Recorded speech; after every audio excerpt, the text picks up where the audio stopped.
যে সদ্গুরুর লক্ষণ বলতে গিয়ে বলছেন তস্মাৎ গুরু প্রবর্ততে জিজ্ঞাসু শ্রেয় উত্তমম, শব্দে পড়ে না নিষ্ণাত ব্রহ্ম পূর্ণ উপাশ্রয়ম। আচ্ছা, কেউ সমস্ত শাস্ত্র জানে, পাণ্ডিত্য আছে, প্রশ্ন করলেই তার উত্তর দিতে পারে, এটাই কিন্তু গুরুদেবের শুধু লক্ষণ না। কারণ আমার মতো অনেক দুষ্টবুদ্ধি মানুষ, তারা বিদ্যা শক্তির দ্বারা, তাদের ব্রেন স্মৃতি শক্তির দ্বারা সমস্ত শাস্ত্র অনর্গল বলতে পারে। তাতে কি সে গুরু হবে, পণ্ডিত হবে?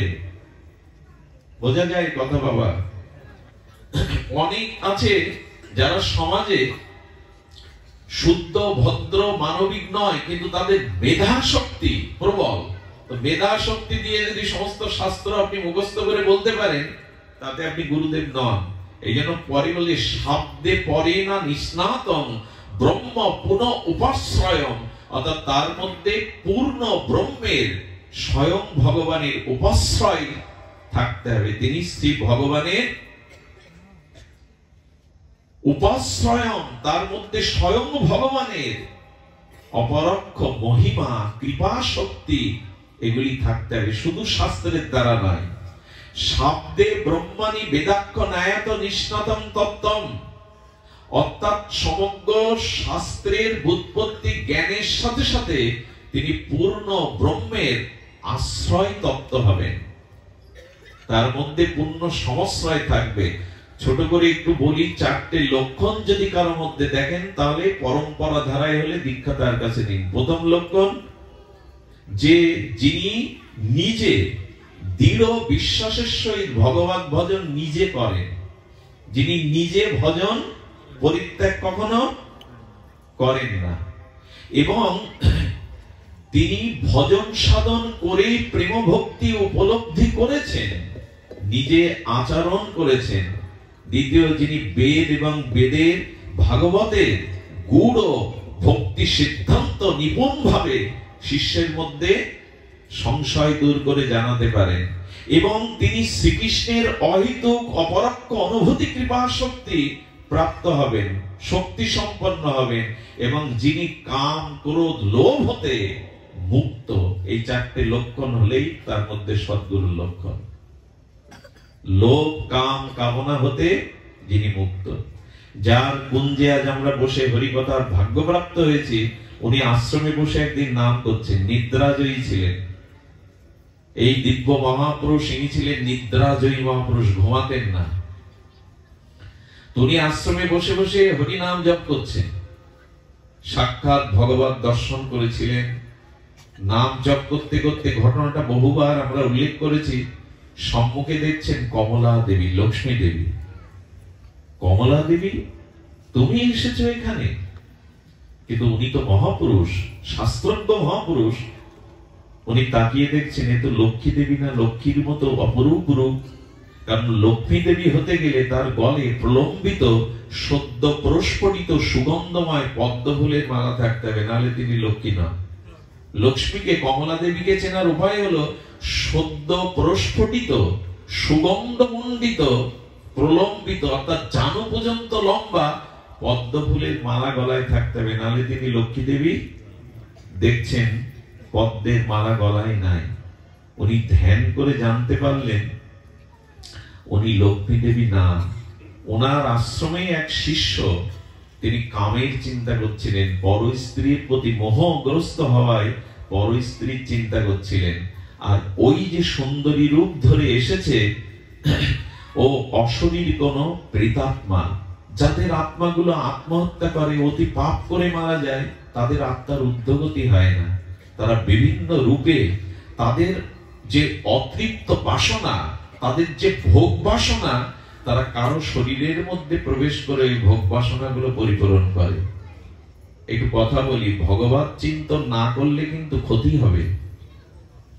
ভগবানের চিন্তন মনন হরিনাম আশ্রয় না করলে, নিত্য নিরন্তর সতের সাথে যুক্ত না থাকলে ক্ষতি কিন্তু হবে। কারণ এই আত্মহত্যাকারী, অশরীরী, অপবিত্র, অতৃপ্ত আত্মাগুলো ইথাত্তরঙ্গে ঘুরে বেড়ায়। ওরা কোথায় ঢুকতে চায় জানেন? যে ভগবত চিন্তা, সৎচিন্তা ভুলে কামনা বাসনা কুচিন্তায় রত, সর্বদা ভোগে রত, তারা নিঃশ্বাসের মধ্যে, লোমের মধ্যে দিয়ে তার শরীরে প্রবেশ করে তার অভীষ্ট ভোগ বাসনা আপনার দ্বারা করিয়ে নেয়।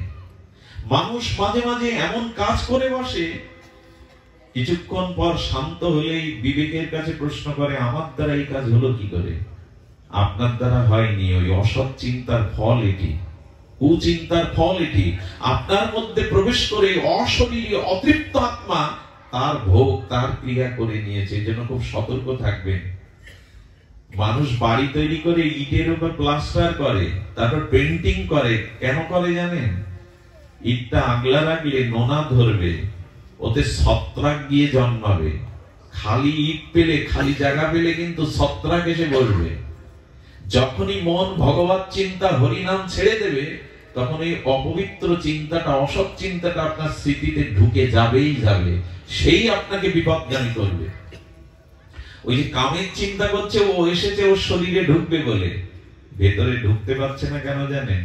বিজয় কৃষ্ণ গোস্বামী পাদপদ্মের মতো মহাপুরুষ হরিনাম করছে বসে বসে, তার সামনে দিয়ে যাওয়ার ক্ষমতাও নাই। কিছুক্ষণ পর চলে গেল। এরকম মহাপুরুষ ছিলেন উনি। কিছুক্ষণ পর বিদায় নিল। এই জন্য ভগবত চিন্তা কিন্তু আমাদের করতেই হবে। ক্ষতি হয়ে যাবে, হানি হয়ে যাবে, মহতি বিনষ্ট হয়ে যাবে। এই জন্য তস্মাৎ সর্বেষু কালেষু মমনুষ্যর যুদ্ধ চ। গীতাতে ভগবান বললেন, সর্বদা আমাকে স্মরণ করো। তস্মাৎ সর্বেষু কালেষু মমনুষ্যর, আমাকে স্মরণ করো। সতত কীর্তন্ত মাং, গীতার এই মহাবাণী, সর্বদা আমার চিন্তা করো। আমার নামের চিন্তা, আমার রূপের, আমার লীলা, আমার ধামের, যে কোনো ভাবে আমার সাথে যুক্ত থাকো। না হলে কিন্তু ওই অসৎ চিন্তার দ্বারা, ওই পথ দিয়ে তোমার ভিতরে ধ্বংস নেমে আসবে। একটা মুহূর্তের, অশুভ মুহূর্তের একটা কুচিন্তায় আপনার জীবন শেষ করে দিতে পারে। একটা অসতর্কতম মুহূর্তে আপনার ভিতরে ক্ষণিকের আবেগ, ক্ষণিকের কুচিন্তা আপনার পুরো জীবনটাই নষ্ট করে দিতে পারে। সাবধান আর আমরা হয়েছি, সাবধান আর আমাদের হয়েছে। এই জন্য গুরুচরণ আশ্রয় না করলে, যদি শ্রীগুরু পাদ পদ্মে আমাদের যথাযথ নিষ্ঠা, রুচি না থাকে, তাহলে কিন্তু পার পাবো না। এক শিষ্য 6 মাস ধরে জঙ্গলে তপস্যা করেছে। শুনুন গুরুদেবের কি মহিমা। 6 মাস ধরে যখন তপস্যা করেছে, এই সমাজ তপস্যার করার পরে এই সমস্ত গায়ে মাটি টাটি জমে গেছে, লতা পাতা এসে ঘিরে ধরেছে, হাড়গুলো কেবল আছে। উনি উপলব্ধি করলেন আমার মধ্যে কাম নাই। কি উপলব্ধি করলেন? কাম সাধনার দ্বারা জয় হয়। শ্রীগুরু পাদপদ্মে প্রণাম করে বলছেন, আপনার আশীর্বাদে সাধনায় আমি কাম জয় করেছি। গুরুদেব হাসছেন, বলেন, কাম জয় নিজের সাধনার বলে হয় না।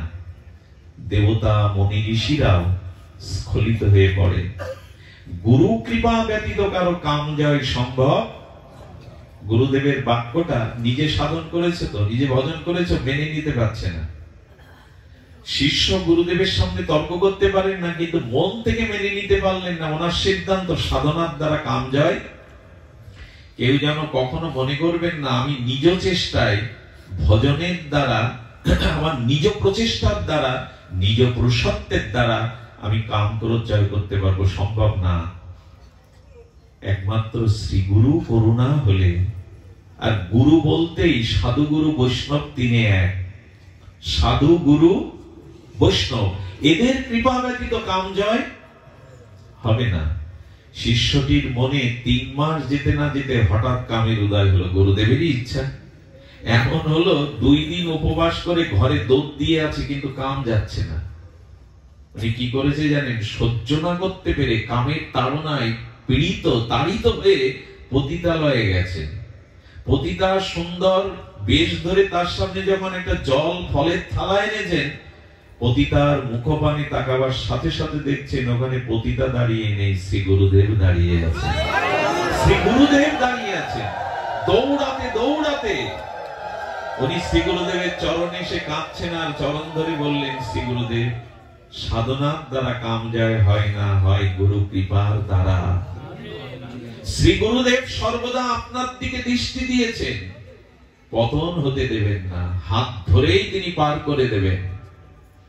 এই জন্য সর্বদা গুরু স্মরণ। আজকে আমাদের অর্থ বল আছে, আজ আমাদের ক্ষমতার বল আছে, জনবল আছে, কিন্তু একটি বল না থাকলে সবই দুর্বল প্রাপ্ত হবে, সবই ধ্বংস হবে। সেটা কারো যদি গুরু বল না থাকে। সব থেকে বল হলো শ্রী গুরু বল। যার কাছে গুরু বল নাই, সে পৃথিবীতে অনর্থের হাত থেকে রক্ষা পাবে না। বিজয়ী হতে গেলে শ্রী গুরু বল লাগবে। এই জন্য অর্জুন সকা হলেও কৃষ্ণকে বলেছিলেন, শিষ্যাস্তে মাং সাধিবাং তাং প্রপন্নম। আমি এখন তোমার সখা নই, বন্ধু নই, আমি তোমার চরণে সমর্পণ করলাম, আমি তোমার শিষ্য, আমাকে আমার কর্তব্য জ্ঞান আলো দাও। শিষ্য শরণাগত না হলে কৃষ্ণ একটা উপদেশ অর্জুনকে শুরু করেননি। গুরু চরণে যতদিন আমার সমস্ত সবকিছু সমর্পণ না করব, ততদিন শ্রী গুরুদেব আমাকে তত্ত্ব জ্ঞান দিবেন না। এই জন্য গুরুচরণ যথাযথ রূপে আশ্রয় করুন, শ্রী গুরু চরণে নিজেকে সমর্পণ করুন। এছাড়া দ্বিতীয় কোনো পথ নাই। শ্রী গুরু হাত ধরে অনর্থের হাত থেকে আমাকে রক্ষা করবেন, সর্বদা তাই করেছেন তিনি। যেমন ওই শিষ্যকে রক্ষা করলেন এই নিদ্রাজয়ী মহাপুরুষ, ভগবৎ প্রদত্ত পুরুষ। ভগবৎ দর্শন করে তিনি মাঝে মাঝে শ্রীধাম বৃন্দাবনে যেতেন। শ্রীধাম বৃন্দাবনে সিদ্ধ বিজয় কৃষ্ণ গোস্বামী তার এক বন্ধুর সাথে সাক্ষাৎ করতে যেতেন। ভাগবত জগতেও একজনের সাথে তার অভিন্নতা ছিল। তিনি গিয়ে দেখছেন বন্ধুটি মাথা পাড়লো, মানে মাটিতে শোয়ালো, ওই দেহ থেকে একটা বালিকা বেরিয়ে চলে গেল। বিজয় কৃষ্ণ গোস্বামী ধ্যানের দ্বারা জানতে পারলেন ইনি মঞ্জুরি স্বরূপের আরাধনা করেছেন সারা জীবন। ওই যে সখী মঞ্জুরি, ওই সাধনা, ওই মনশ্চরণে মনচিন্তনে নিত্য নিরন্তর তিনি নিত্য লীলার সেই রাধারানীর কিঙ্করী মঞ্জুরি ভাব সাধনা করে গেছেন। তাই এই খোলসটা সাপের মতো ছাড়লো, আর রাধারানীর কিঙ্করী রূপটা ওই দেহ প্রাপ্ত হয়ে নিত্য লীলাতে চলে গেল, রাধারানী নিত্য লীলাতে চলে গেল। বিজয় কৃষ্ণ গোস্বামীর সাথে বৃন্দাবনের একটা গতাগতি ছিল, গতাগতি ছিলেন। কত আতুর পীড়িত অন্ধ স্খলিত পতিত জীবকে তিনি আলো দেখিয়েছেন। এই মহাপুরুষের দিব্য জীবনের যে আলোর বিচ্ছরণ, তাতে আমাদের মতো তাপিত পীড়িত স্খলিত কত মানুষ ভক্তি প্রেম লাভ করে প্রগতির পথে গেছেন। এনারা ছিলেন এই জগতে চিহ্নিত ভগবানের মুক্ত পুরুষ, মহাপুরুষ। জগৎ কল্যাণের জন্য ওনারা নেমে এসেছিলেন। আজ আমরা যথাযথ সম্মান শ্রদ্ধা তাদের জীবন তাদের লীলা অনুসরণ করি না। দেখুন, ভক্ত চরিত্র যতদিন না শুনবেন, শ্রী ভগবানের শুদ্ধ মহামানবদের দিব্য চরিত্রের আলোকে যতদিন নিজেকে না জাগাবেন, ততদিন প্রেম ভক্তি পথ আমরা পাবো না। ভক্ত চরিত্র শুনতে হবে, ভক্ত মহিমা আমাদের জানতে হবে, তবেই আমরা সঠিক নির্দেশনা পেয়ে নিজেকে মুক্ত করতে পারব। মহাপুরুষের কৃপা ছাড়া, মহতের কৃপা ছাড়া কোনো কিছুই সম্ভব নয়। ললিতপুর বলে ভারতবর্ষে একটি জায়গা আছে, খুব ধ্যান দিন, কথাটি খুব মার্মিক কথা। এই ললিতপুরে তখন খন্ড খন্ড রাজ্য। সেই ললিতপুরের মহারাজা একটি খন্ড প্রদেশের, খন্ড দেশের রাজ্যের রাজা তিনি। কয়েকজন রানীর মধ্যে ললিতা অপরূপ সুন্দরী, যৌবনাবতী। রাজা প্রায় ললিতা রূপে গুণে মোহে মোহিত হয়ে তার কাছেই পড়ে থাকে, তার কাছেই প্রায় পড়ে থাকে। ললিতার প্রতি রাজার যে মোহ, ললিতাও রাজার এই প্রীতি ভালোবাসা মোহে উজাড় করে দিয়েছে রাজাকে। এ তো বিধি বাম। এই ললিতার শরীরে তৎকালীন সময়ে গলিত কুষ্ঠ দেখা দিল। মনে হয় ৬০-৭০ বছর আগে কুষ্ঠের ভালো চিকিৎসা ছিল না। এই ঘটনা ৬০০ বছর আগে। সেখানে কি করে থাকবে? যেই কুষ্ঠ হলো, পুজ রক্ত ঘা হয়ে গেল, রাজার ললিতার দুয়ারে আসে না। ডেকে ডেকেও দুটো অন্য দাসীরা আর তখন দিতে সোয়াচের কুষ্ঠকে দেখলেই তো মানুষ তখন অন্য পথ দিয়ে চলে যেত। ললিতা বসে বসে ভাবছে, আমি তো সেই ললিতা, আমি তো সেই মহারানী, কিন্তু এখন কেউ আমার দাসীও আমার কাছে। তবে কি রূপটাই যৌবনটাই সব? মানুষের ব্যাধি আসার দরকার আছে, দুঃখ অপমান আসারও দরকার আছে, নাহলে ভগবান জগতে এটা দিতেন না। দুঃখ না এলে, ব্যাধি না এলে, কলঙ্ক না এলে, অপমান না এলে মানুষ সংশোধন উপদেশে এই যুগে হবে না। এ দুষে যতই ভালো ভালো উপদেশ দেন, উপদেশে যুগের মানুষের বিবেক বিচার খুব বেশি জাগবে না। যদি সে কলঙ্ক পায়, অপমানিত হয়, রোগগ্রস্ত হয়, ধন শূন্য হয়, ঐশ্বর্য শূন্য হয়, তখন তার বিবেক জাগবে। এই যুগের মানুষের উপদেশে খুব বেশি চেতনা জাগে না। এই জন্য গোবিন্দ এগুলোকেও নিতে বলেছেন। মান যেমন নেবে, অপমানটাও নাও, প্রশংসা যেমন নেবে, কলঙ্কটাও নিয়ে। কলঙ্ক খুব দ্রুত মানুষকে সংশোধন করে দিতে পারে।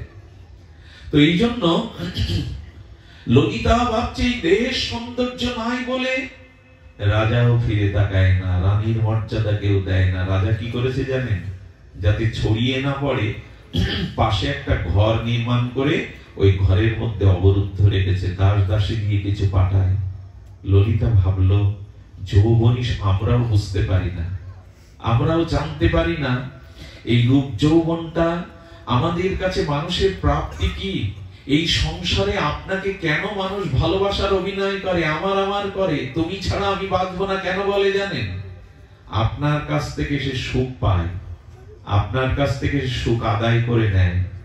যেদিন আর আপনি ওদের সুখের কারণ হতে পারবেন না, ওদের কোন সুখের জিনিস আর আপনি দিতে পারবেন না, তখনই বুঝতে পারবেন এই সংসারে স্বার্থ ব্যতীত, আপনার কাছে সুখ আদায় করা ব্যতীত কেউ আপনাকে আন্তরিকভাবে ভালোবাসে না। এই সংসারটা নিয়মই, কারণ আত্মা ছাড়া কোনো বস্তু প্রিয় হতে পারে না। আত্মনস্তু তু কামায়া সর্বং প্রিয়ং ভবতি। খুব ধ্যান দিন কথাটা, অত্যন্ত অতিশয় মার্মিক কথা। আত্মাই হলো প্রিয়, আত্মা ছাড়া এই জগতে কোনো বস্তু ব্যক্তি সম্বন্ধ প্রিয় হতে পারে না। বস্তু ব্যক্তি সম্বন্ধ প্রিয় কেন? পিতা প্রিয় কেন? মা প্রিয় কেন? স্ত্রী প্রিয় কেন? সজ্জন বন্ধু কুটুম্ব প্রিয় কেন? ওর মধ্যে আত্মা আছে তাই প্রিয়। আত্মা শূন্য মরা দেহের সাথে কারো সম্পর্ক, প্রীতি, ভালোবাসা। সুন্দরী যুবতী যদি মারা যায়, তার স্বামীকে বলুন তো, মেডিসিন দিয়ে লাশ 200 বছর রাখা যায়, 1000 বছর রাখা যায়, ওকে রেখে দাও 10 দিন তোমার খাটে, তোমার ঘরে। হাত পা আছে, সবই আছে। কোন যুবক যদি কোন যুবতীকে মনে মনে কল্পনার আসনে বসায়, ওই যুবতী যদি মারা যায় স্ট্রোক হয়ে, তাকে গিয়ে বলবেন তো, ওর নখ থেকে চুল অব্দি সব আছে, তুমি তোকে মনে মনে ভালোবাসতে কল্পনা করতে রাখো। রাখবে তো কোন যুবক যুবতীর দেহ ভয়ে পালাবে, ওর দিকে ফিরে তাকাবে না। অথচ শরীরের সমস্ত বস্তুই আছে। কেন ভালোবাসা নেই কেন? প্রিয়তা নেই কেন? বস্তু ব্যক্তি সম্বন্ধ প্রিয় হতে পারে না, আত্মা আছে তাই প্রিয়। প্রিয় বস্তু আত্মা, শরীর প্রিয় না, সম্বন্ধ প্রিয় না।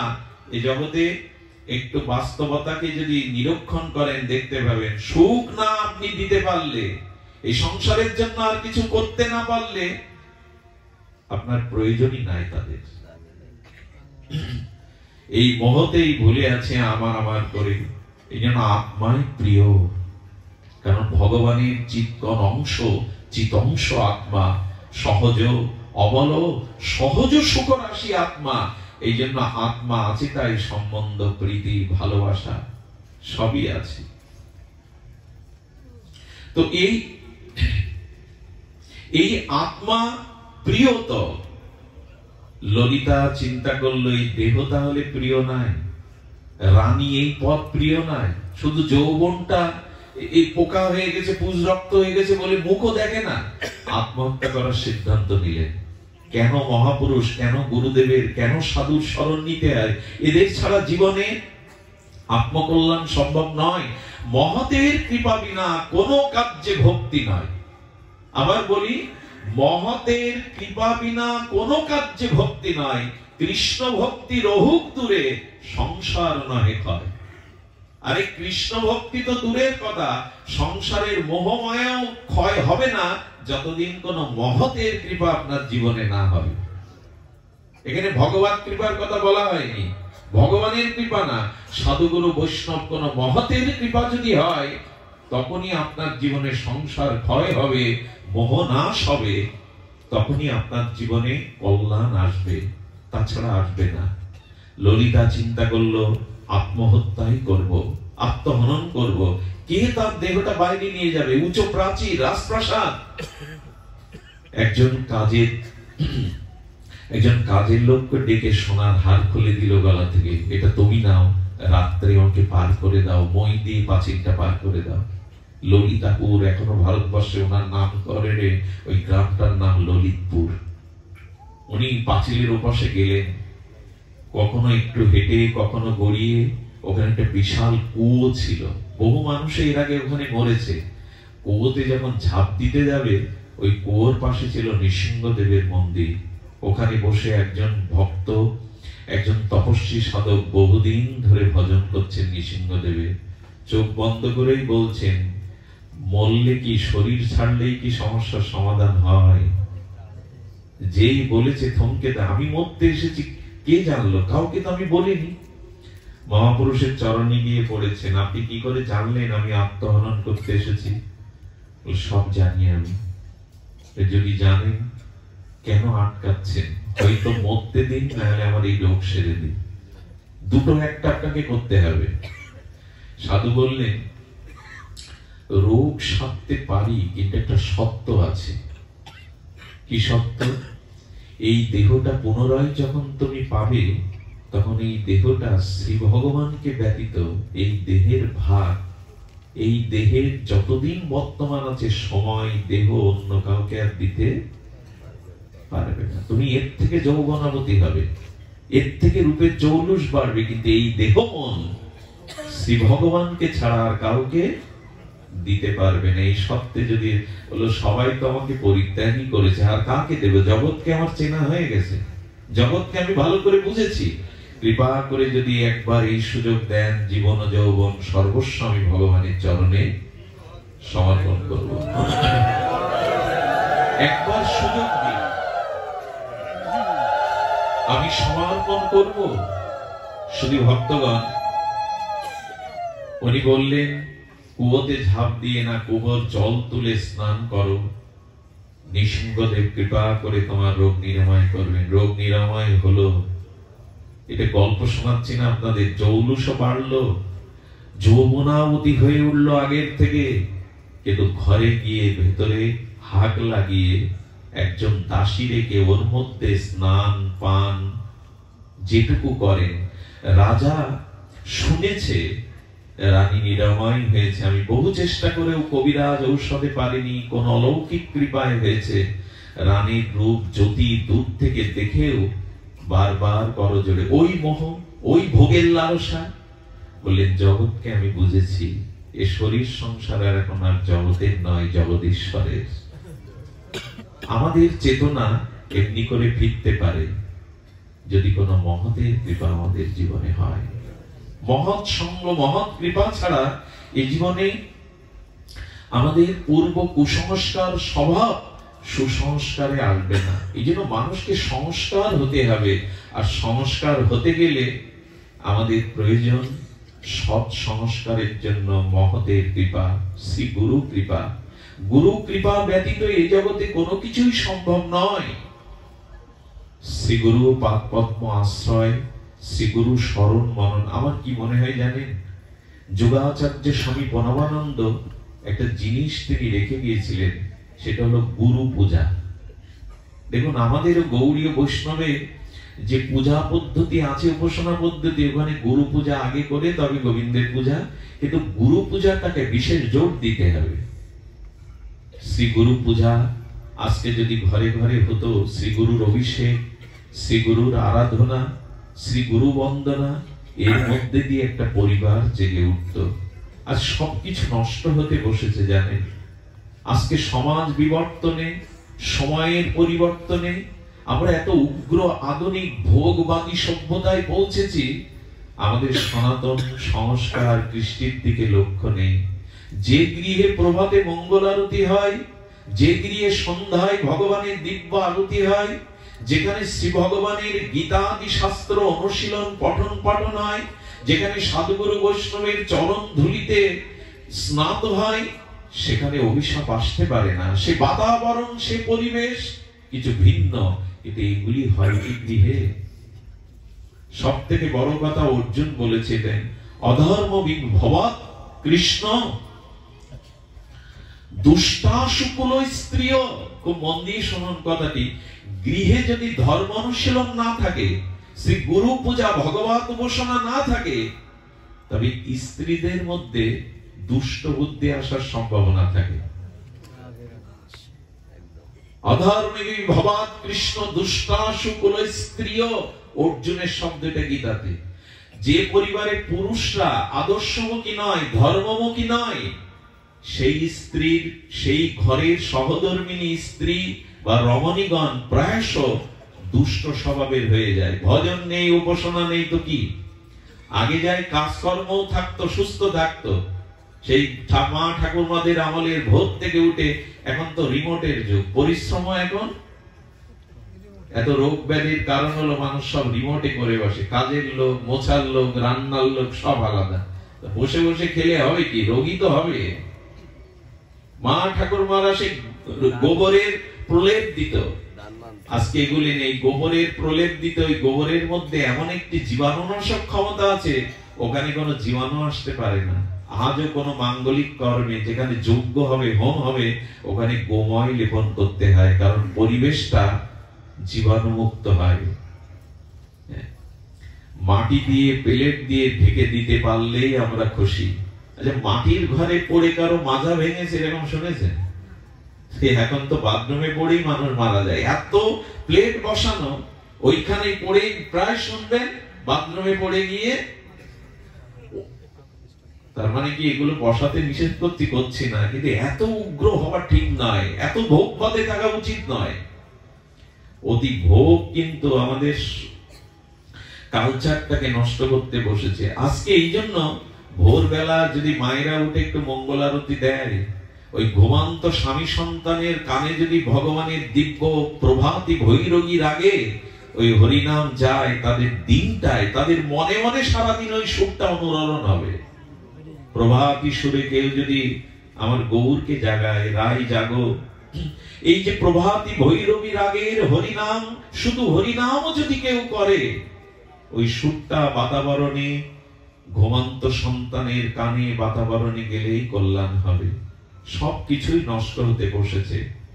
শুধু ভক্তমণ্ডলী, সনাতন বৈদিক ঋষিরা যাদেরকে মা বলেছেন, তারা জগতের প্রভূত কল্যাণ সাধনে রত ছিল। যেমন গাভী মা, তুলসী মা, এরকম মা বলেছে না? গীতা মা। যেখানে মা শব্দটা ঋষিরা দিয়েছেন, মা তো প্রতিপালন করে। মার মতো সেবা কেউ জানে না। মা গড়তে জানে, মা প্রতিপালন করতে পারে, মা মেপে নিতে পারে। সেই মা গুলোকেই বাদ রেখেছি। তুলসী মার কাছে যাই, একটু পরিক্রমা করি, প্রতিদিন একটু জল দিয়ে তুলসীকে প্রণাম করি। কটা হিন্দু আজ সকাল সন্ধ্যা তুলসীকে পরিক্রমা করে, একটু জল সিঞ্চন করে প্রণাম করে? আরে একটা করে প্রসাদী তুলসী পাতা প্রতিদিন খেলে 60% ক্যান্সারের ঝুঁকি কম থাকে। খাওয়াই আমরা। তুলসীর গায়ের বাতাস লাগলে ও মা, ও ভক্তি দাত্রী, কজন মানুষ যায়। গীতার একটা শ্লোক পাঠ করতে 2 মিনিট লাগে, সে সময় মানুষের হাতে নেই, কিন্তু খবরের কাগজ পড়ার সময় আধা ঘন্টা ধরে ধরে আছে। সব কিছু নষ্ট করতে বসেছে আমরা। শান্তি নেই কেন? বাড়ি গাড়ি টাকার অভাব নেই, শান্তির অভাব। আমরা পুরাতন বৈদিক কৃষ্টিটাকেই ধ্বংস করে ফেলেছি। গাভী মা। পৃথিবী আজ মরুভূমি হয়ে যাচ্ছে, উর্বরতা কমে যাচ্ছে। এক সময় আমাদের এই উপমহাদেশে হব্য কব্য কৃষি সমস্ত কাজের কারণ ছিল গাভী, কৃষি কিসে পালন হতো? কৃষি হাল চাষ গাভী দিয়ে। ওদের গোময় মানে ওদের গোবর আর ওদের ওই যে মূত্র, ওগুলো ধরিত্রীতে পড়ে পড়ে ধরিত্রী উর্বর হতো। আরে এখন তো বিজ্ঞানীরা গোময় গোমূত্র দিয়ে 100টা রোগের চিকিৎসা শুরু করেছে। খাঁটি গাভীর দুগ্ধ অমৃত। কিন্তু কি হয়েছে জানেন? ওই যে সবকিছু একটা মেকি নকল হচ্ছে। এই যে ক্রস বা সংকর ঘটিয়ে যে জার্সি গরু আনা হয়েছে না, এই জার্সি গরুর দুধ সন্তানকে খাওয়ালে কোনো না কোনো দিন সে কোনো মারাত্মক ব্যাধিতে আক্রান্ত হবেই হবে। এবং শুনে রাখুন, মহিষের দুগ্ধ দিয়ে ভগবানের অভিষেক চরণামৃত কোনো পূজা কার্য বৈদিক সনাতনে হয় না।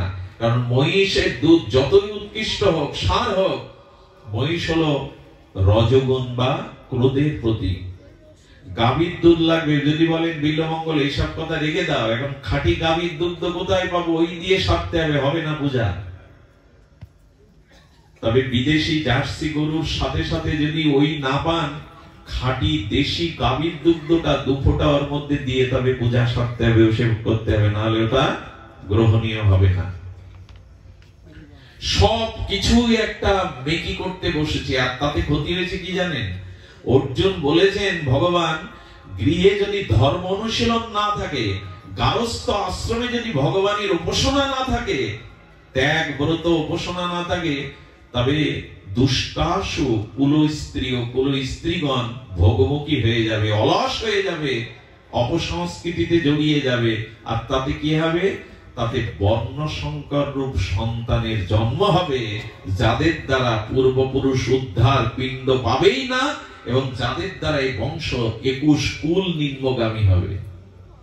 মায়ের মধ্যে যদি তপস্যা না থাকে, শুদ্ধতা না থাকে, সাধন ভজন না থাকে, স্বামীর প্রতি অচলা ভক্তি না থাকে, লিখে দিয়েছে শাস্ত্র, ওই গর্ভের সন্তান কখনো আদর্শ চরিত্রবান সুসন্তান হবে না। এবং ওই বর্ণ সংকার জাত যে সন্তান, তাদের দ্বারা 21 কুল নরকগামী হবে। তর্পণ পিণ্ড ক্রিয়া ওটা পৌঁছাবে না।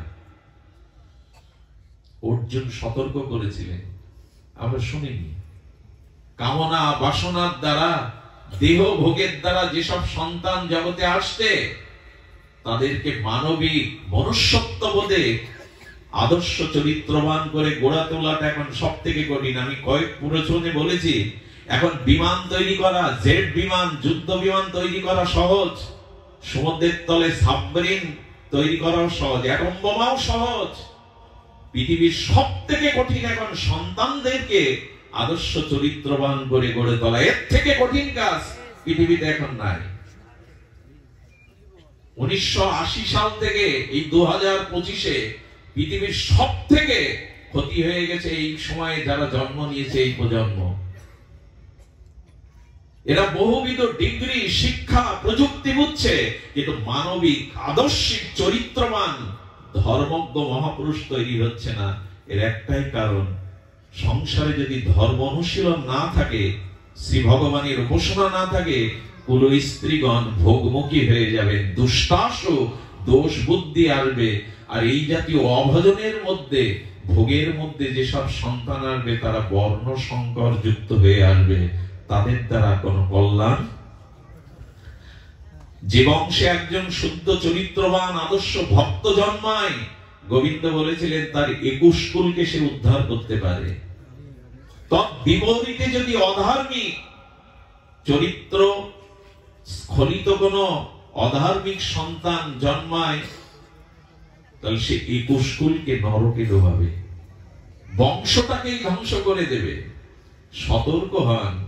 টাকা রোজগার করা এখন কঠিন না, 3 তলা বাড়ি তৈরি করাও অনেকের পক্ষে সম্ভব, বাড়িতে 2-4টা গাড়িও রাখা সম্ভব, বছরে সবার বিদেশে যাওয়াও সহজ। কিন্তু সন্তান যদি মানুষ না করেন, ও সবগুলো একদিন আপনার জীবনে যন্ত্রণা এবং হাহাকারের কারণ হবে। কার জন্য টাকা, কার জন্য বাড়ি, কার জন্য বিষয় ঐশ্বর্য? যে রক্ষা করবে তাকে যদি উপযুক্ত না করতে পারেন, সব শেষ। একটি সন্তানই যথেষ্ট একটা বংশকে শেষ করতে। এক দুর্যোধন যথেষ্ট কৌরবদের ধ্বংস করতে, এক রাবণ যথেষ্ট লঙ্কাকে ধ্বংস করতে। আমরা এদিকে সতর্ক হই। আজকে ছেলে মেয়েকে নিয়ে আমরা যাত্রা গানে যাই, সিনেমায় যাই, থিয়েটারে যাই, মেলা দেখতে যাই, ভাগবতে আনি না ছেলে মেয়েদেরকে। জামাই বাবু বাড়ি এসছে, শালিকাকে সাজিয়ে মার্কেট করতে পাঠায়, থিয়েটারে পাঠায়। বাবা মার হাত ধরে কোন সন্তানকে আমি কম আনতে দেখেছি ভাগবত আসরে, যেখানে মানুষের চেতনা জাগে, যেখানে মানুষ মনুষ্যত্বের পথ পায়, সেখানেই আমাদের যুবক যুবতীরা নাই। হবে কি? পরবর্তী প্রজন্মের কাছে, পরবর্তী সময়ের কাছে আবেদন করা হয়েছিল, বংশে একজনকে সাধু করার চেষ্টা করো, ডাক্তার মাস্টার ইঞ্জিনিয়ার বানাও, তাতে আপত্তি নেই, কিন্তু সৎ চরিত্র আদর্শবান ধার্মিক ভক্ত যদি বংশে একজনকে না করতে পারো, বাতি জ্বালাবারও কেউ থাকবে না, একদিন মঙ্গলের বাতি জ্বালাবার কেউ থাকবে না। দিনের প্রদীপ সূর্য, রাতের প্রদীপ চন্দ্র, আর বংশের প্রদীপ একজন সুসন্তান, ভক্ত সন্তান। সে আকুতি আমাদের আছে, সে প্রার্থনা আমাদের আছে। সন্তান কি করে পাওয়া যায় শোনো মা, সতীর গর্ভে অতিনিষ্ঠ সতী সাধ্বী রমণীর গর্ভেই মহাপুরুষরা আসে। এই জন্য পুরুষ যদি ভগবান বা ইষ্টপানে ছোটে, আর নারী যদি স্বামী সতী সাধ্যিপনায় তার জীবনের ব্রত হয়, ওখানেই নেমে আসে সুন্দর সুন্দর একটা ঘটনা বলি, খুব অপূর্ব লাগবে ঘটনাটা। কেন সতী মায়ের প্রয়োজন, কেন সতী নারীর আর জগতে প্রয়োজন, শুনুন ঘটনাটি।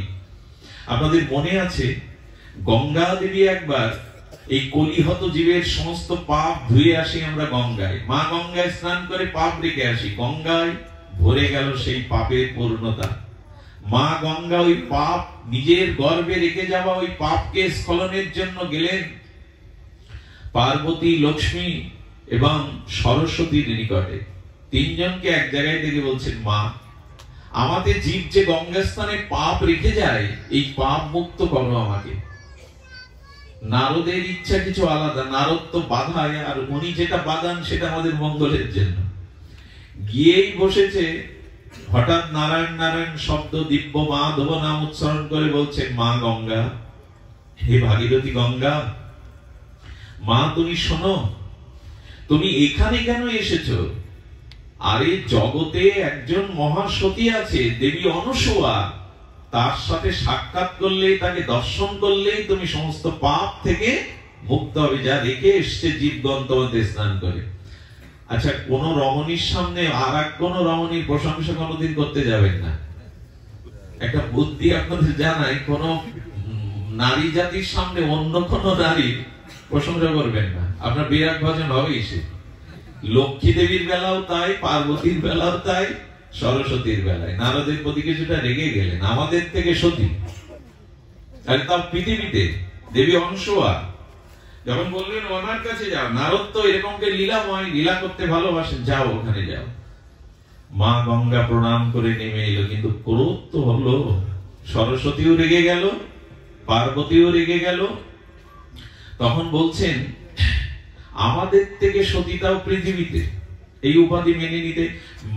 বিশেষ করে নারীরা খুব প্রতিহিংসা পরায়ণ হয় অপর নারীর প্রতি, এটা সত্য, ঐতিহাসিকভাবে সত্য।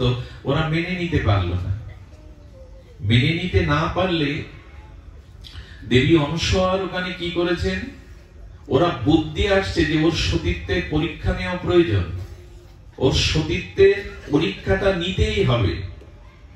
আর তারা কি করেছেন, ওইখানে অত্রি ঋষি, অনসূয়া দেবীর পতির নাম হলো অত্রি ঋষি, উনি সমাধি থেকে হঠাৎ বলছেন একটু জল দাও। আর ওইখানে কি করেছেন, পার্বতী, লক্ষ্মী, সরস্বতী ওখানে সমস্ত জল তত্ত্বকে সরিয়ে নিয়েছেন। দেখি স্বামী চাইলে, স্বামীর আদেশে সেবা না করতে পারলে পরীক্ষা কি করে, পরীক্ষার পরে পরীক্ষা, জল ওইখানে নাই। সঙ্গে সঙ্গে দেখছেন সরোবরে জল নাই, ঝর্ণার দিকে স্বামী জল চেয়েছে, কিন্তু একবারও বলেনি যে ঘরে জল নাই। আমি একবার কোথায় পাঠ করতে গেছি, শুনুন, যারা প্রকৃত সতী নারী, ভজন পরায়ণ, সুশীলা রমণী, তাদের মহিমা দেখুন। আমি একবার কাপড় বৃষ্টিতে ভিজে গিয়ে বলছি, মা ধুতি আছে পরবার মতো, পাঠ করবো তো সব ভিজা।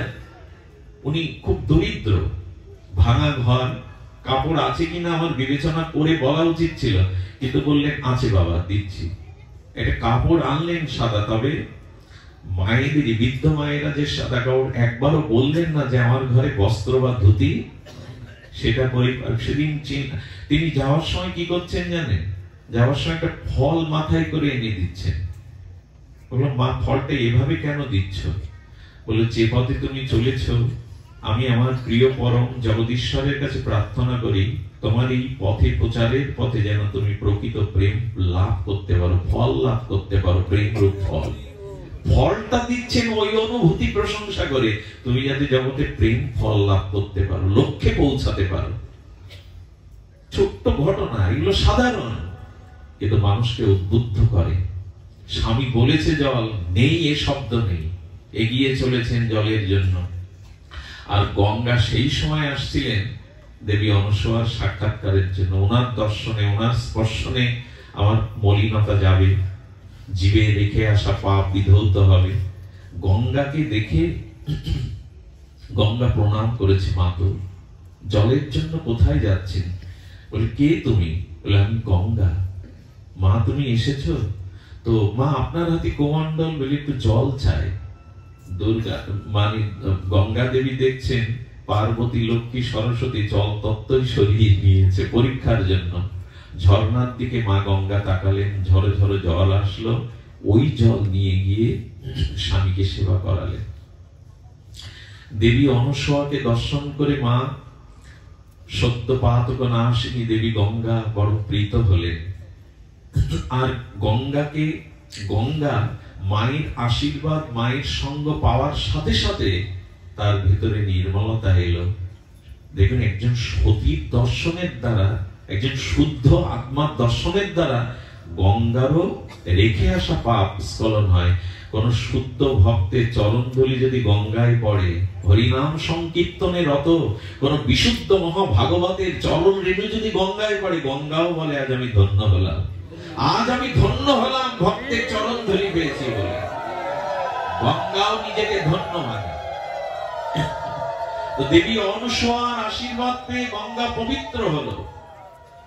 যেটা পার্বতীর মনে, লক্ষ্মী দেবী, কমলা দেবীর মনে, সরস্বতীর মনে সেই জেদ, সেই অভিমান, ওর সতীত্বের পরীক্ষা নিতে হবে। সকলে মনোযোগ দিন, ধ্যান দিন। তখন বলছেন, আরে সরস্বতী বলছে ব্রহ্মাকে, পার্বতী বলছে ভগবান শঙ্করকে, লক্ষ্মী দেবী বলছেন বিষ্ণুকে, তোমরা যাও। আরে আমাদের সতীত্ব তো জগৎ বিদিত, শাস্ত্র বিদিত। দেবী অনসূয়া নাকি আমাদের থেকে সতী, ওর সতীত্বের পরীক্ষা করে এসো। শুনছেন তো মা? পাঠাচ্ছেন শিব ঠাকুরকে, ব্রহ্মাকে এবং বিষ্ণুকে, যাও পরীক্ষা করে এসো। মায়েদের কথা তো মাঝে মাঝে শুনতে হয় পতি দেবতাদের। পরীক্ষা করতে এসে দিগম্বর তিনজন মহাত্মার বেশ ধরেছে। দিগম্বর মানে বস্ত্র রাখেননি, বিবস্ত্র হয়ে যেমন দেবী অনসূয়ার দুয়ারে এসেছেন। অত্রি ঋষি কোথায় বসে তপ করছিলেন, গৃহে তিনি নাই। দেবী অনসূয়া বাইরে আসার সাথে সাথে বললেন, মা আমরা তোমার কাছে ভিক্ষা নিতে পারি, আমরা পরমহংস, আমাদের ভিক্ষাটাও দিতে হবে খুব নিষ্পাপ হয়ে, বস্ত্র আবরণ থাকলে হবে না। অনসূয়া মা দুয়ারে তিনজন এসেছে, ব্রহ্মা বিষ্ণু মহেশ্বর, তিন সাধু রূপে, কি করে পাবেন? ঘরে গিয়ে স্বামীকে স্মরণ করছেন, জগৎপতিকে বলছেন, সত্যই যদি পতি প্রাণা হই আমি, তাহলে বিবস্ত্র হয়ে মা তার শিশুর কাছে যেতে পারে। দুগ্ধপোষ্য সদ্য ভূমিষ্ঠজাত শিশুর কাছে মায়ের বস্ত্র আবরণের প্রয়োজন হয় না নিজ সন্তানের কাছে। হে প্রভু, যদি আমি সৎ সুন্দর সতীত্বকে প্রতিসেবা করে থাকি, এই মুহূর্তে ওই তিনজন মহৎকে দুগ্ধপোষ্য শিশু তৈরি করে দাও। যেই বলা, ব্রহ্মা বিষ্ণু মহেশ্বর তিনজন ওয়া ওয়া করে কাঁদতে শুরু করেছে ভূমিষ্ঠ শিশুর মতো। মা কোলে নিয়ে বললেন, শিশুকে স্তনপান করানো মায়ের কর্তব্য, সেবা দেওয়া কর্তব্য। এইভাবে মা 3 মাস 3 ভগবানকে ওই বাচ্চা বানিয়ে, দুগ্ধপোষ্য শিশু বানিয়ে দোলাচ্ছে আর খেলাধুলো আনন্দে পান করছে। এদিকে 6 মাস যদি বৈকুণ্ঠে না যায়, বিষ্ণু, তাই না? যদি কৈলাসে না যায়, ওদের মাথায় হাত উঠেছে নারদ। আরে পতিদেবতারকে পাঠালাম সতীত্বের পরীক্ষা নিতে, কোথায় তারা? বলে মা এখন আর আমি কি বলবো, তোমরাই গিয়ে দেখে এসো। এসে তাকে দোলনায় দোল খাচ্ছে ব্রহ্মা বিষ্ণু মহেশ। চিন্তা করতে পারেন একজন সতীর মহিমা কি? ভগবান বলেছিলেন যেখানে একজন সতী দাঁড়িয়ে থাকবে, ওইখানের মাটি ধ্বংস করার ক্ষমতা আমি ভগবান, আমারও নেই। মীরা যখন রাজস্থানের বেত্তা থেকে চলে গিয়েছিল, ওখানে অনাবৃষ্টি ফসলানি হয়েছিল। যে গ্রামে যে পরিবারে একজন শুদ্ধ সতী বা ভক্তের বাস আছে, ওই অঞ্চলটাই মঙ্গলময় হয়ে ওঠে, শস্য শ্যামলা হয়ে ওঠে ধরিত্রী। শুদ্ধতার অভাব বিধায় আজ পৃথিবীর এই জরা ব্যাধি, ভাইরাস, রোগ সবকিছু সদাচার এখন লন্ডভন্ড হয়ে গেছে ঝড়ের মতো। তো এসে দেখছেন যে ওই তিনজন সাহিত্য খেলছে তারা। আচ্ছা, ব্রহ্মা বিষ্ণু মহেশ্বর পারে না ওদের পূর্বের রূপে ফিরে যেতে? সম্ভব না। সতী বাক্য তোলে না দিলে ব্রহ্মা বিষ্ণুরও সাধ্য নেই ওই অবস্থার পরিবর্তন হওয়া। কি আশ্চর্য সতীর মহিমা কীর্তন করা হয়েছে। দেবী অনুসূয়ার কাছে গিয়ে চরণে পড়লেন, মা তোমার পরীক্ষার জন্য পাঠিয়েছিলাম, আমাদের পতিদেবতাকে করুণা করে আমাদের কাছে ফিরিয়ে দাও। আজ পার্বতী, লক্ষ্মী, সরস্বতীও এই জগতে দেবী অনুসূয়ার কাছে এসে চরণে পড়ছেন, মা পতিদেবতাকে ফিরিয়ে দাও। সতীর কি মহামহিমা। মা বললেন, ঠিক আছে পতিদেব, তোমরা তো আমার মেয়ে, আমার সন্তানদের আমি তোমাদের কাছে ফিরিয়ে দিলাম। কিন্তু যখন ব্রহ্মা বিষ্ণু মহেশ্বর যাচ্ছে, বললেন, আচ্ছা 6 মাস যে আমার বুকের দুধ পান করলে, এখানে খেলা করলে, পাড়া প্রতিবেশী মনিরা যদি জিজ্ঞাসা করে তোমার সেই সন্তানটা কোথায়, কি জবাব দেব? এক কাজ করো, তোমরা 3 জন সন্তান হয়ে আমার কোলে এসো। ভগবান শিবের অংশে এলো দুর্বাসা, ভগবান বিষ্ণুর অংশে এলো দত্তাত্রেয় ভগবান, আর ব্রহ্মার বড় ভাই এলেন এক ঋষি স্বরূপ। এই 3 সন্তান দেবী অনুসূয়ার কোলে মানুষ হতে লাগলেন। ভগবান ও সতীর কাছে পুত্র হয়ে আসতে চায়, প্রতিপালক হয়ে সতীর কাছে। এই জন্য আমি আপনাদের নিবেদন করব, বড় বড় মন্দির করছেন, করুন। মন্দিরে সেবা, পূজা, আরাধনা, নিত্য আরাধনার ব্যবস্থা করুন। মন্দির করছেন, করুন, কিন্তু গৃহটাকে মন্দির করুন, গৃহটাকে আশ্রম করুন। গৃহে যদি ধর্ম অনুশীলন না হয়, জাতি বাঁচবে না, এই ধর্ম বাঁচবে না। কারণ 4টি আশ্রম আমাদের: ব্রহ্মচর্য, গারস্থ, বানপ্রস্থ, সন্ন্যাস। এই গারস্থ আশ্রম হলো 3টি আশ্রমের জননী। গারস্থ আশ্রম না বাঁচবে, সন্ন্যাস আশ্রম বাঁচবে না। এত মহাপুরুষ কোথা থেকে এলো? আশ্রম থেকে, গৃহ থেকে এসেছে মহামানবরা। আজকে সিদ্ধ বিজয় কৃষ্ণ গোস্বামী, তিনিও কোন মায়ের কোল আশ্রয় করে এসেছিলেন।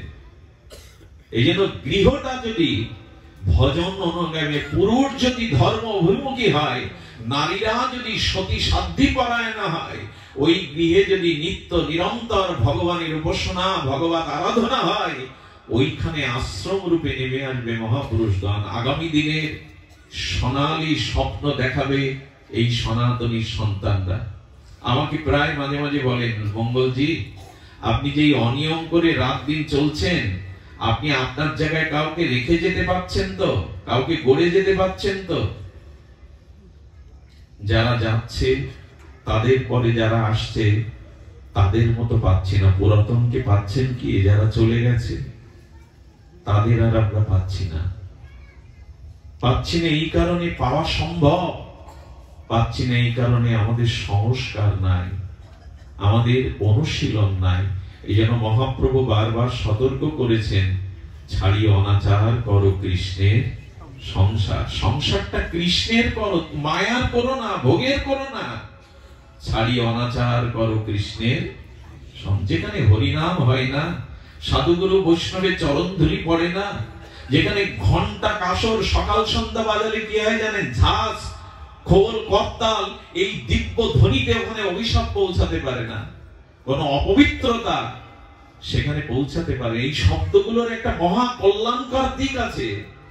করতাল, মৃদঙ্গ, ঝাঁজ, খোল এগুলো বাজালে না, এই পবিত্র ধ্বনির ভাইব্রেশনের দ্বারা ওখানে সমস্ত অমঙ্গল দূর হয়। সর্বমহাপ্রাশ্চিত্র যে হরি নামে, যে গৃহে হরি নাম হয় মহাপ্রাশ্চিত্র হয়ে যায় সেখানে। কিন্তু আজ আমরা যাচ্ছি কই? ছোট্ট করে এইটুকু বলবো, ভগবানের সমর্পণ করে জীবন চালান। এটি বলেই পাঠ বিশ্রাম করছি। জীবনের যা কিছু কর্ম ভগবানকে সমর্পণ করে করুন। যৎ করৌষি যদন্নাসি যজ্জহোষি দদাসি যৎ যৎ তপস্যোষি কন্তেও তৎকুরুষ মদার্পণম। এই অনুরোধটুকু আপনাদের কাছে, প্রত্যেকটি কর্ম ভগবানের সমর্পণ করে করুন। আপনি লক্ষ্য করবেন আমাদের সর্বকার্যেষু মাধবম, এটাই বলেছে উপনিষদ বেদ, সর্বে কার্যেষু সর্বকার্যেষু মাধবম। ভগবানকে সমর্পণ করে কর্ম করো। বিশ্বদেব অর্জুনকে অস্ত্র পূজা করতে বলছেন। বলে গুরুদেব অস্ত্র পূজা কেন? বলে এই অস্ত্রই তোমাকে বিজয়ী করবে। অস্ত্রটা যদি ভগবানের সমর্পণ করে, এই অস্ত্রই মহা অস্ত্র হবে। আর এই জাতীয় অস্ত্রেরও পূজা করে, ভগবানের চরণে সমর্পণ করে। এই জাতি আগে মাঠে ফসল ফলানোর জন্য মাঠে হাল চাষ করতে গেলেও মাটিটাকে বন্দনা করে নিত, স্মরণ করে নিয়ে হাল চাষ করত। আরে এখনো কোন কুস্তিবীর কুস্তি খেলতে গেলে মাটিটাকে প্রণাম করে, ফুটবল প্লেয়ার পর্যন্ত মাটিটাকে প্রণাম করে মাঠে ঢোকে। এর কারণ কি? তোমাকে স্মরণ করলে, তোমাকে সমর্পণ করলে সেই কাজে বিজয় আসে, কল্যাণ আসে। ব্রহ্মার্পণং ব্রহ্ম হবি ব্রহ্মাণ্ড ব্রহ্মায়ন হুতম ব্রহ্মৈবস্তেন গন্তব্যং ব্রহ্ম কর্ম সমাধিন। সবকিছু ব্রহ্মময়, তাই ব্রহ্মে সমর্পণ করে সব কাজ করো। তুমি যা কিছু খাও, যা কিছু আহার করো, যা কিছু যজ্ঞ করো, যা কিছু করো আমাকে সমর্পণ করে করো। আরে জলে হাত দিতে গিয়ে হিন্দু গঙ্গে যমুনাশ্চৈব গোদাবরী সরস্বতী সিন্ধু নর্মদা জলাস্মি সন্ধিদেন করো। সকালে উদ্দীপ্ত লাল জবা কুসুম সূর্যকে দেখে তারা প্রণাম করে। জবা কুসুম শঙ্কাশ্য পেয়াং মহাদ্যুতিম।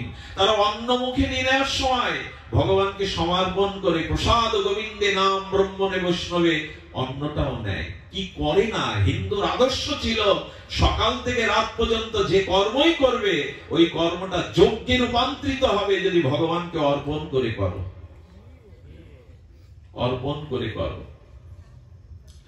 লোহার দোকানদার ওই চর্মকার টানতে গেলেও ভগবানের নাম করে টানে। আরে দোকানদাররা দোকানের তালা খুলতে গেলেও প্রণাম করে তালা খোলে। হিন্দুর সমস্ত জীবন, কর্মজীবন ভগবানের সমর্পিত। যদি ভগবানকে অর্পণ করে নিজের জীবনটা করতে পারেন, ওটাই যজ্ঞ, ওটাই তপস্যা। এই জন্য মহাপ্রভু বললেন আমাদের খাইতে শুইতে ভগবানের নামটা রাখুন, আর প্রত্যেকটি কাজ ভগবানে সমর্পণ করুন। সেটা ঘুমাতে যাওয়ার সময়ও এবং জাগরণের সময়ও, স্নানের সময়, আহার করার সময় দেখুন সর্বকার্যে মাধবকে মিশিয়ে নিন, সর্বকার্যে ভগবানকে সমর্পণ করে করুন। তাহলে সেই কর্ম সম্পূর্ণ নির্দোষ, ফলদানে সমর্থ হয়ে আত্মকল্যাণ করবে। তাই আসুন আমাদের জীবন, আমাদের সর্বস্ব সমর্পিত হোক, ভগবানে অর্পিত হোক। আমরা সূচনা করেছিলাম ভূমিকাতে শ্রী গুরু কৃপা নিয়ে। তো সদ্গুরুর কৃপা, মহতের কৃপা এছাড়া আমাদের জীবনে প্রকৃত কল্যাণ, প্রকৃত মঙ্গল, প্রকৃত আধ্যাত্মিক চেতনা আসতে পারে না। শ্রী গুরুর ছোট্ট একটা মহিমা 2 মিনিটে বলেই বিশ্রাম রাখি। এই মহাপুরুষের চরণে আমাদের কথাঞ্জলি, পুষ্পাঞ্জলি সমর্পণ করে। একবার শ্যামাচরণ লাহিড়ী, এই যোগীরাজ, তিনি বর্ধমানে ডেনামাইট দিয়ে বড় পাহাড় ভাঙছিলেন। তার আন্ডারে অন্তত 100-200 কর্মচারী কাজ করছে। কিন্তু ওই ভগ্ন পাহাড়ের বিপরীত দিকে একটা গুরু গম্ভীর মধুর কণ্ঠস্বর ভেসে আসছে, দুর্গা এদিকে আয়, দুর্গা এদিকে আয়। উনি বলছেন এখানে আমাকে নাম ধরে ডাকবার মতো পরিচিত কেউ নেই, আর কে আমার নাম ধরে ডাকবে? ওই মধুর কণ্ঠধ্বনি অনুসরণ করতে করতে এগিয়ে গেলেন দুর্গাপ্রসন্ন ভট্টাচার্য, বিখ্যাত যোগীরাজ। তিনি এগিয়ে গেলেন, এগিয়ে দেখছেন এক গুহার মধ্যে থেকে গুরু গম্ভীর সেই শব্দধ্বনি ভেসে আসছে, দুর্গা পাথরটা সরিয়ে, প্রবেশ পথ থেকে পাথর সরিয়ে ভেতরে এসো। উনি ভেতরে গিয়ে দেখলেন জটাজুটোধারী এক মহান তপস্বী আচার্য আসনে বসে আছেন। সম্মুখে আর একটা শূন্য আসন, সম্মুখে আর একটা শূন্য আসন। বলে, কে আপনি? আমার নাম ধরেও বা কেন ডাকছেন? বলে, দুর্গা, আমাকে চিনতে পারলি না? ওই আসনটি তোর, ওইখানে বস। কে দুর্গা? কার আসন? কি বলছেন আপনি? বলে, আমাকে স্পর্শ কর। যেই স্পর্শ করেছে, স্পর্শ অনুভূতির দ্বারা উনি পূর্বজন্মের স্মৃতি দেখলেন যে গুরুদেব এবং উনি এখানেই বসে তপস্যা করছিলেন। মহাকাল মৃত্যু এসে গুরুদেবের কাছ থেকে এই শিষ্যকে ছিনিয়ে নিয়ে যায় মৃত্যু। গুরুদেব আজও বসে আছে ওইখানে, ওই আসন পেতে আবার আসবি, আবার তোকে পূর্ণ কৃপা দিয়ে ভগবত চরণে পৌঁছে দেব, তবেই আমার স্মৃতি। এই হলো শ্রী গুরুদেব।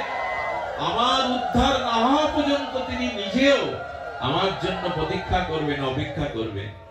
একজন চরণাশ্রিত শিষ্য যতদিন ভগবত কৃপা না পাবে ততদিন তিনি আমার জন্য অপেক্ষা করবেন। এই হলো গুরু তত্ত্ব, এই হলো শ্রী গুরু মহিমা। বংশীদাস আমাদের নবদ্বীপে বংশী সেবা করেছে গুরুদেবের সারা জীবন। নবদ্বীপে বন্যা, খাটের উপরে গুরুদেবকে রেখে, খাটের উপরে সিদ্ধ করে গুরুদেবকে খাইয়েছেন। মাজা সমান, গলা সমান পিপাসার জল, শুদ্ধ জল আনতে নগরে চলে যান। আস্তে আস্তে ম্যালেরিয়া হলো, শ্বাস উঠলো, বৃত্ত কবলিত হয়ে বংশী পড়ে আছে। গুরুদেব বললে, কি রে বংশী, ওঠ, আমার জন্য ভোগ লাগা, প্রসাদ কর। আর কথা বলতে পারছে না। সামনে সে বৃত্ত তাকে আহ্বান করছে মনুষ্য। বলে, বংশী, তুই আমায় ফেলে যেতে পারিস না, এত সেবা করেছিস বংশী, তুই চলে গেলে কে দেখবে আমায়? কথা বলতে পারছে না। গুরুদেব জপের মালা মাথায় ধরে বলছেন, জমের সাধ্য নাই তোকে আমার কাছ থেকে নিয়ে যাবে। গুরু সেবা করেছিস, আমার সেবা করেছিস, জমেরও সাধ্য নাই আমার কাছ থেকে নিয়ে যাবে। আয়, ওঠ, ভোগ রান্না কর। মালা ছুঁয়ে দিলে বংশী উঠে দিব্য সুস্থ হয়ে গুরুদেবের সেবায় গেল। পারেন নাকি গুরুদেব? তাই আসুন গুরুচরণ আশ্রয় পূর্বক সদ্গুরুদেবের চরণে শরণ মনন নিয়ে জীবনটাকে সমর্পিত জীবন করি, ভগবানে অর্পণ করি। ধন্য হোক আপনাদের আজকের এই অনুষ্ঠান, ধন্য হোক আজকের এই মাঙ্গলিক আয়োজন। সবার প্রতি প্রণাম জানিয়ে, সবার প্রতি ভগবানের